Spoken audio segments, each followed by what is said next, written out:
조명이 따뜻하게 내려앉은 그 밤, 공연장은 이미 끝까지 끓어오른 물처럼 요동치고 있었다.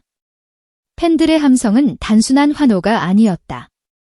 그것은 오래 참아온 마음들이 한꺼번에 터지며 만들어낸 거대한 파도였고, 파도는 무대 위 한 사람의 이름을 매 순간 더 뜨겁게 밀어 올렸다. 김영빈. 그 이름이 스피커를 타고 울릴 때마다 객석의 공기는 더 농밀해졌고, 사람들은 마치 한순간도 놓치면 안 된다는 듯 숨을 얕게 삼켰다. 그런데 그 절정의 흐름이, 그 모든 빛과 소리가 가장 뜨거운 곳으로 모이던 찰나, 믿기지 않을 만큼 고요한 틈이 생겼다. 누군가가 고의로 음악을 끄는 것도, 조명을 꺼버린 것도 아니었다. 그냥 김영빈이 멈췄다. 정작 무대의 한가운데에서 마치 시간의 버튼이 눌린 것처럼 그의 동작이 멎어섰다. 손에는 하얀 편지 한 장이 들려 있었고, 그 얇은 종이가 그날의 공연장을 통째로 뒤집어 놓을 줄은 아무도 몰랐다. MC가 조심스럽게 말했다. 이번에는 우리 용빈 씨에게 도착한 특별한 팬의 사연을 들려드릴게요. 그 말이 떨어졌을 때까지만 해도 분위기는 밝았다. 관객석 여기저기서 울지 마요. 또 울 거야 같은 장난스러운 소리가 번개처럼 튀어오르고 웃음이 짧게 터졌다. 사람들은 이미 알고 있었다. 김영빈은 잘 버틴 사람처럼 보이지만 무대 위에서 진심이 닿는 순간 누구보다 먼저 흔들리는 사람이라는 걸. 그런데 스크린에 자막이 떠오르자 그 웃음은 순식간에 사라졌다. 택시 기사 팬이 보낸 편지. 단 몇 글자였는데도 그 문장은 마치 굵은 쇳덩이처럼 공연장의 공기를 아래로 눌렀다. 긴 밤을 달려야 하는 사람들만이 아는 무게, 가족을 먹여 살려야 하는 가장의 침묵, 어깨 위에 얹힌 책임의 압력이 그 한 줄에 이미 새겨져 있었기 때문이다. 김영빈이 첫 문장을 소리내어 읽기 시작했다. 사랑하는 용빈님께 저는 택시를 모는 평범한 가장입니다. 그 목소리는 처음엔 또렷했다. 늘 그랬듯 안정적이었고 관객을 안심시키는 힘이 있었다. 그런데 두 번째 줄, 세 번째 줄로 넘어가자 눈에 보이지 않던 금이 소리 속에서 번졌다. 장시간 운전, 새벽길, 피곤한 몸, 팔과 다리의 통증, 웃을 수 없는 순간들. 편지는 담담한 톤으로 쓰였지만 그 담담함이 오히려 더 잔인했다. 화를 내고 싶다가도 그저 웃고 넘겨야 할 때가 많습니다. 그 문장을 읽는 순간 김영빈의 목이 눈에 띄게 잠겼다.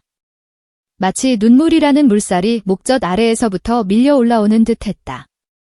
그는 잠깐 숨을 들이켰고 어색하게 웃으며 죄송합니다. 제가 감정이 좀... 이라고 말하려 했지만 이미 늦었다. 조명이 비추는 그의 눈가에 투명한 물이 고여 있었다. 관객은 그 물이 떨어지기 전의 흔들림을, 그가 버티려 애쓰는 미세한 떨림을 너무 가까이서 지켜보고 있었다. 그러나 진짜 폭발은 그 다음 문장에서 일어났다. 승객분들이 타시면 가끔 이런 말씀을 하십니다.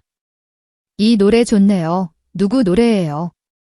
그럴 때마다 저는 어깨를 조금 세우고 말합니다. 우리 아들 같은 이름은 김영빈이에요. 그 문장을 읽는 순간 김영빈의 입술이 멈췄다.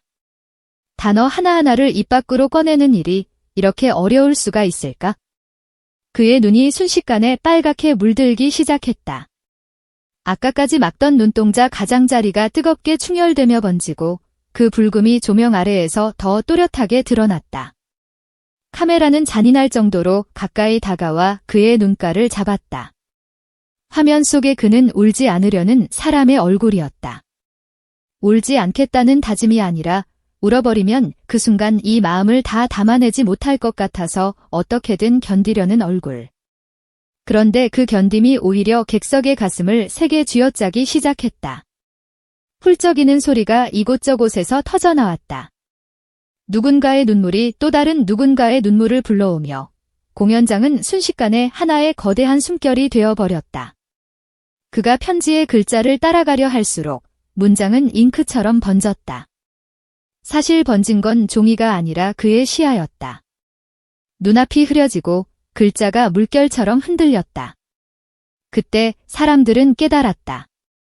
이 편지는 단순한 팬레터가 아니다.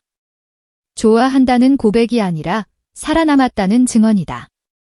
어떤 날은 정말 끝장인 것 같은 순간이 오고 그 순간을 넘기기 위해 누군가는 노래 한 곡에 매달린다. 택시의 좁은 공간, 새벽의 헤드라이트, 승객의 무심한 표정, 운전대 위에 굳은 손마디. 그 모든 장면 속에 김영빈의 목소리가 흘러나왔다는 것. 그것이 누군가의 하루를 붙잡아줬다는 것. 김영빈은 그 사실을 머리로는 알고 있었을지 몰라도 이렇게 글자로, 이렇게 적나라한 고백으로 맞닥뜨릴 줄은 몰랐던 것이다. MC가 조심스럽게 말했다. 조금 쉬셔도 괜찮아요. 그 말은 위로였지만 동시에 신호였다.